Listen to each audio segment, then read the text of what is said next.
All We right, should be we are live. live. Welcome, everybody. Welcome to the Business Done Different Facebook Live series that we are starting today. I'm joined with my wonderful friend Wesley Pullen, and today we are discussing the joy of business, business done different. And today our topic is being too young for business, which is a very cool topic that Wesley came up with. So thanks for being here today, Wes, and I'm excited for our conversation. Me too. Thank you for starting the topic of these lives because it actually created a lot of cool awarenesses in my world. Cool, awesome. Well, like what? I would love to hear. Well, actually, when you asked the question, what should our topic be, it actually got me looking at where I actually use and be the tools in business that I hadn't yet kind of acknowledged. So it was a really cool beginning point for me that actually started a lot of bigger conversations. Yeah, that's Yeah. awesome. That's awesome. So how did you start in business and what is your business? Oh, I know the answers to these things, but for people watching, like I'd love to hear a little bit about your journey with business. Well, actually, my journey with business started at a really young age. When I was actually still in school, all I wanted to do was have a job so that I could have more money and go out and party with my friends. That's all I wanted because I just wanted more money and I wanted to be like, I don't know, the idea of being in business was so much fun for me. So when I was actually 15 years old, which is not even the legal working age in the country I'm from, Yeah. um, I went and lied and got a job at a frozen yogurt shop. Oh, that's so awesome. And I thought that I was just getting involved in, helping people put toppings on their stuff and whatever.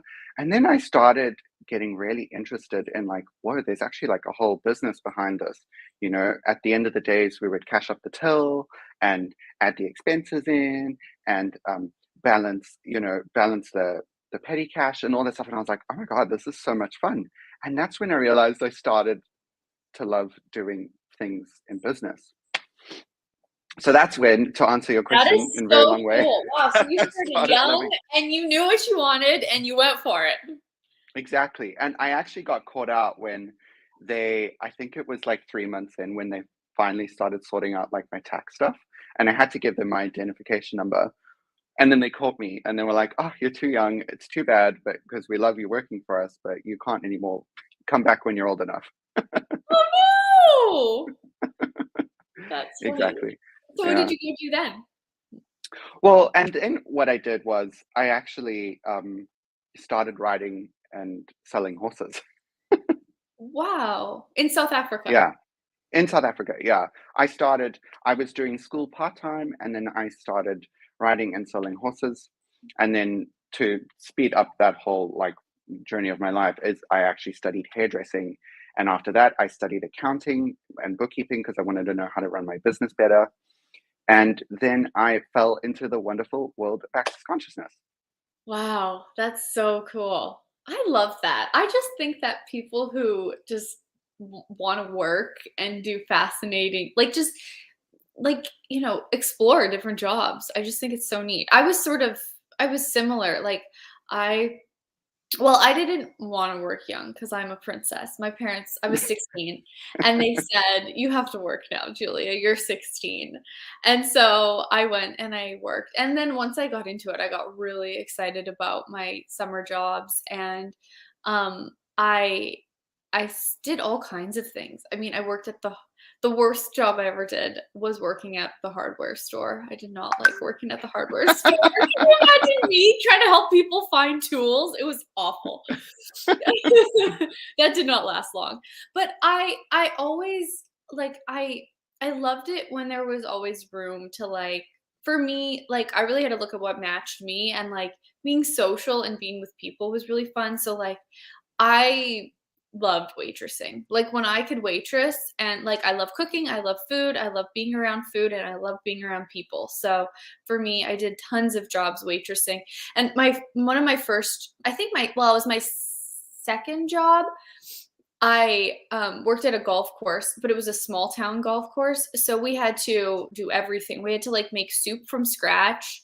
Mhm. like we like made all the food ourselves, served all the foods ourselves, rented all the golf carts ourselves, like went out on the little golf cart and served everybody the beer on the golf course, like every, every single job. And I loved it because there was like so much variety. Everything, we cleaned the toilets, we did all the cash, the accounting, everything. And I loved it because there were just so many things to do and there was just so much variety. So that was really fun. So everything from hardware to running a small town golf course. Been around the block. Yeah. Yeah. Yeah. So for you, I mean, we're talking about the tools of business done different. And you know, you work with Simone Milasas on her gaggle. You do a lot of really creative things for access consciousness with Simone Milasas. And like, so how do you use the tools of business done different in everything that you're doing in business nowadays? Well, that's a big question. And to sum it up, basically, I would say using and actually being the tools in business it's a daily thing. There's Yeah. not like one moment where you come to where you're like, right, or I've got it correct now and I've got it right in business. Like that is one of the worst conclusions that you can ever come to. One of the best things that I learned with these tools is that you just have to keep using them. And the more you keep using them, the easier it gets and the more fun you have and the more joy you have in business is that it's actually a daily thing. There Yeah. is no end point. Yeah. Yeah. So what's your favorite tool? Just give us an example. I know there's probably not a favorite because I know me, I use all the tools and I'm sure you do too. There's so many. But like just for people who are new, like what kind of tools do you like to use? Well, especially in business, my favorite go-to tools are actually questions because questions open the door to way more awareness, especially like if something's not working so well, something's Mhm. sticky in business, maybe you're not getting along so well with a colleague. Like questions open the door to so much more awareness. And when you have more awareness, it's so much easier to function within a business, right? Yeah. Because then you know what's actually going on. Yeah, totally. I'm just moving rooms because I need my trunk. um, that's awesome. And so in our topic, being too young for business, there's a lot of things I could talk about with that too, and I'd love to share, but I'd love to hear from you first. Like I think a lot of people believe they're too young for business, they're too old for business, it's too late to start, it's too early to start. I think it's young and old. I think it's easy to sort of Hmm. business is a very I think it takes a lot of confidence to start a business and to do business and to be in business, you know? And so there's a lot of things that can come up where we feel uncomfortable or things like that. But for you, like where did you like why did you choose that topic and like where have you felt you're too young in business and like how did you change it and like debunk that myth? Well, look, I think for me that I chose that topic because it has one thing in common with almost everything else when it comes to people's quote unquote limitations in business is that people believe you need to have something in order to do business first. You need to be qualified to do something. You need to be old enough. You need to be young enough. You need to have gone to this school. You need to have this amount of experience. Yeah, Like you need to have this amount of money. There are so many reasons why people think they can't be in business. so true. And being too young in business was just the first one that popped into my head, which I thought could spur this conversation of like, what have you decided you need to be in order to be in business? What have you decided you need to have in order to be in business? You know, what if everything that is actually a lie? Yeah, that's so One of true. my favorite things that Simone says is when you wake up in the morning and if you have blood running through your veins, you're in business. Totally, totally. I mean, when I started, so I've been facilitating access consciousness um for 10 years and I so I'm 30, so I was 20 when I started. And I thought to myself, this is what I want to do. I had terrible depression, terrible anxiety. I was sort of just a all-in wingnut in always, and I needed to find a way to deal with this without prescription medicine because I really didn't. For Mm. me, it was really important not to have to go on to prescription medicine. And so I started using the tools of access consciousness, and they worked tremendously. They worked so well for me to, I mean, and if you guys want to learn about the tools, I recommend reading Simone Milasis's book, Joy of Business, and also Dane Here's book, Being You Changing the World. Being You Oh, Changing the yeah. World. Oh, well, yeah, it's amazing. And I know you've read both of those too, Wesley. And like Being You Changing the World was the first book I ever read in Access, and it changed everything for me. It gave me a whole new way of looking at life. And so I started using these tools, started reading these books, and I went, oh my gosh, this stuff is changing. It was changing my mental health. I didn't have mental illness anymore. I was happier. I felt like free. And I mean, Mm.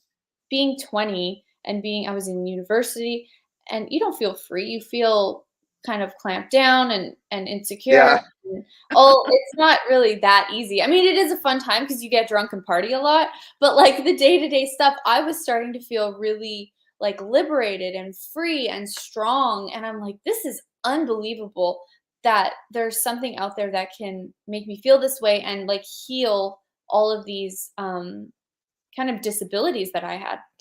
And which, well, that's a whole other conversation about how your disabilities are your strength. But I was starting to use my disabilities to be stronger. And so I went, okay, I want to do this as my business. I was actually planning to be a sociology professor. Mhm. I was, you know, going to do my master's in sociology and then my PhD, and was on that track. And I went, I didn't know what to do. And I went, am I going to be a sociology professor or do I want to facilitate access consciousness? And I didn't know how to decide because there was nobody in my life that did access consciousness. And I just felt really alone and nobody really believed it or saw the benefits. And people just didn't understand. So I went to a access consciousness class with Gary Douglas, the founder, who you know, Wesley. And he was like at that time 70 years old, and he was so happy and free and alive and cracking dirty jokes and being just like one of the most fun people, like just somebody I would want to be around 24/7. The most liberating, freeing person I've ever met in my life. And then I went back to university on Monday and I looked at my sociology professor, who was my idol, who I basically wanted to be just like. And I looked at him and I went, wow, he's 40 years old. He's in pain. He's miserable. He's sad Mm. all the time. His life is extremely hard. And I went, where do I want to end up? And it was by looking at Yeah. those two men and going, where do I want to end up? I went, that's the business that I'm going into. That's the career choice that I'm making. And so I made that choice for myself. I'm going to go into the business of facilitating access consciousness because people need to know how it's affected my life. I need to do my best to bring that to other people. And I want to end up happy like that guy, Gary, not miserable like that other guy. So I was young and I had to ask a lot of questions but I just didn't have a point of view about it. And people came to my classes and I was very successful at a very young age. So it's like, I didn't know anything. I had no life experience. I hadn't been anywhere. I was just a kid, but I knew how to ask people questions and empower them. And that's all it took. So it goes back to what you said, you just do it. You don't have to have any Exactly. kind of credentials. What if it is just that? It's just doing it. Like, and that's for the sheer joy of it. Like when you were speaking right now, like your priority was happiness. It Yeah. wasn't like that piece of paper degree. It wasn't like a certain amount of money. It was like, I want to be fucking happy. So true. That's so Yeah. true. Yep, that's a really good point. I actually didn't even think about that as my priority. Thanks for showing me that. That's awesome. Yeah, I didn't see it that way before, but it really was. And there were times when I was like it took me I had a really hard time, like, 'cause my identity 'cause, like, I kind of like I'm goofy and I'm silly and I'm kind of like a dumb blonde with brown hair and but people always thought that about me. So my thing in life was I have to prove to everybody that I'm smart and I have to get my PhD. I have to Hmm. get that doctor in front of my name. But it just didn't bring me happiness. And so yeah, it really took me a little while to ditch that because I really wanted to prove to everybody that I was smart. Now I'm just blonde and I'm really super happy. Yeah. Yeah, So yeah. what's it been like for you over the years as a facilitator and actually being in business with these tools? Oh, well, I mean, it has been it's taken a lot of tenacity to keep using the tools. Um, and also I think that one thing that has really helped is a tool that we learn about in Access and Gary and Dane and Simone teach, um, who are the sort of founders of Access and work to create access in the world. They really teach like this thing of don't have goals. And Hmm. that's really reverse. And that's been probably one of the hardest things for me to get. And something that I'm just recently getting is like I had some like I talked about the goals that I let go of 10 years ago, but now I have the goals that I'm still letting go of that were much I didn't even realize were holding me back so much. But I think Hmm. that really like things have become better in my world when I've let go of my goals, which is so counterintuitive to everything that we learn. But I really wanted, I had so much to prove that I had all of these goals that I had set in order to I had set all these goals in order to prove something, whatever it was, that I'm smart, that I'm intelligent, that I'm old or like I'm so like cuz everybody always was like you're so young, how can you do this so young? And so I always wanted to be older and prove that I was older. So I think that letting go of needing to have so much to prove, which also comes with just growing up, I think too. But um, but I really had to use the clearing statement and really destroyed and uncreated all of my goals and all my fixed points of view that I had about where I thought I wanted to go. One thing that Yeah. Gary Douglas said to me, and it was really it was really helpful and kind of hit me deep the way that he said it was he's like, you've got to stop making plans. And I was like, oh, and I realized I'm trying to plan everything and plot everything and make everything perfect rather than just living my life. And things work better in my business when I just live my life rather than having all these really solid goals and targets. So And that's that is one of actually you speak of goals there. That is one of the tools straight out of the Joy Business book too. Is instead of setting goals, set targets because the goal kind of sets you on this tunnel vision, and all you can see is that goal, and you miss all the other amazing things that the universe has to offer along the way. However, if you set a target, like you can shoot and you can aim for the target, and you can miss it, but you can also hit something else, oh, right? So exactly. that's one of the amazing, like don't set goals. Sounds so like what you said. Sounds so opposite to what we get taught in the like otherwise, because setting goals is just what you do here. But what if instead of setting goals, you set yourself some targets, and if you miss it, it's okay. You can hit something else. Yeah, yeah, thank you for articulating it like that because it really is this thing. Like I noticed for me, I was missing a lot. Like I was sort of what do they call it? Like a horse in a parade with the blinders on. It was like I was missing Mm. so much of my life because I was trying so hard to um be successful or be seen or prove I was mature or things like that rather than just living my life as who I am. Good, bad, or ugly doesn't really matter. It's just this is who I am. So yeah, that has been huge. And for you, Wesley, like you mentioned that from the Joy of Business book that's one of the things right from the start, targets versus goals. And I was just recently rereading Joy of Business.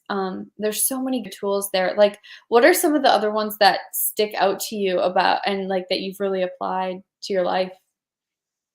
For me, from that book especially, because it was also one of the first books that I read. I think I Mm. read Being You Change the World, and then I read Joy of Business.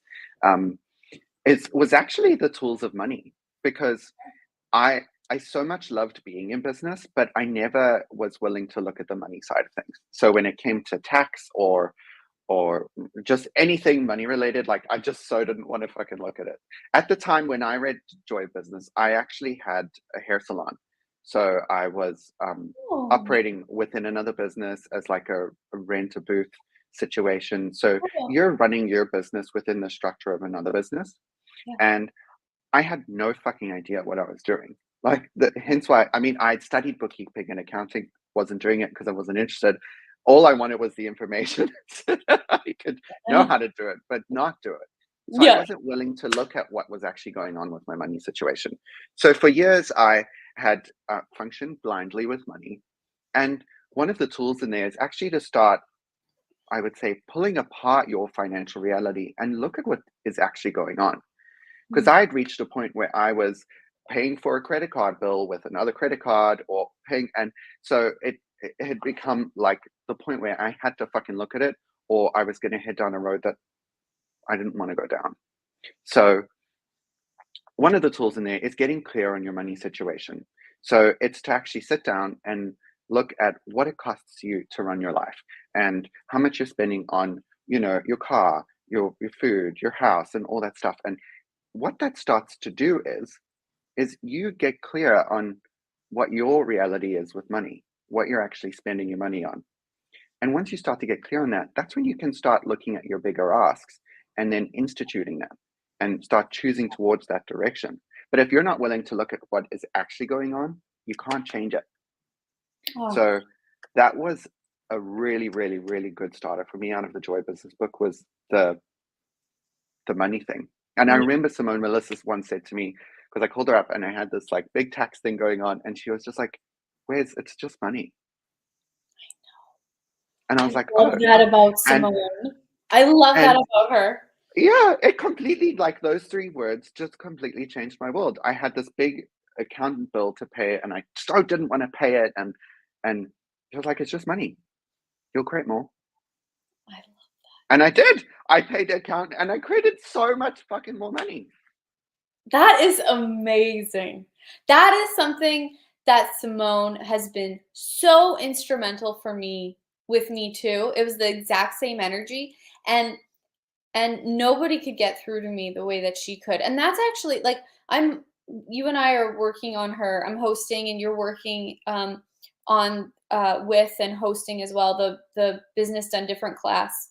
Um coming up that she's doing in Noosa, and then she has another one at the Lazy Double D Ranch in Texas, Yeah. just outside of Houston, Texas, and I'm so the reason that I'm so excited about this class is because she has been able to get through to me about how much possibility there is with money in business, especially money more than anybody else. Like, she's like, "It doesn't matter." Like, it's not significant, it's just money. It's just another possibility in the air. And I was as serious as a heart attack about money. Like, I just thought that it was the way that I grew up, it's like that was the most serious, scary thing on the planet. And she really freed me up from that. She really empowered me. And I love hearing your story about how she did the same with you, because I'm like, that's exactly how it was for me. It's like it's not that serious. It's just money. Yeah, I love that. yeah. Yeah. There are so many tools. And like, if you're listening to this and you haven't read the Joy Business book, you can it's Audible, you can buy it on Amazon, you can buy a hard copy. Read that book, even if you think you know nothing about business. Believe me, maybe you do. What Yeah, if you could start empowering yourself with the tools of access consciousness and your business? absolutely. That's amazing. Well, thank you so much, Wes, for having this conversation with Thank me. you. And yeah, it was really, really nice Yeah. to. I like hearing your history too. I didn't know a lot of that about you. That's so cool. Yeah. And thank you, everybody out there listening. We're so glad that you were on, and we would love to invite you to the Business Done Different Masterclass. There's one coming up in just about 2 weeks. That's Hmm. online and in Australia, and then one in, I believe, October. Is it, Wes? I think Yeah. um, In in Texas and Texas online. and Yeah. online. Both are online. So we have a lot of people joining us from Saudi Arabia. I saw somebody register from Sudan the other day, which I thought was so cool. People from Sudan, Yeah. and just the most amazing corners of the world. So wherever your corner of the world is, we would love to have you join us. And how many more of these lives do you have too? 3 or 4, right? Yeah, we have 3 more. So we have a series of 4 lives with different topics. So I'm gonna be speaking with, Becky Vanez, I'm gonna be speaking with Sarah Watt, and I'm gonna be speaking also with Percy Vandenberg. So we're gonna have different interesting conversations on business. And Kim's asking, are there prerequisites for the Business Done Different classes? There are not. Nope. Just for you to come along and Yeah. enjoy the class. Yeah. Awesome. Well, thank you so much, everybody. Thank you, Wes, and we'll see you next time. Bye-bye. Thank you. Bye.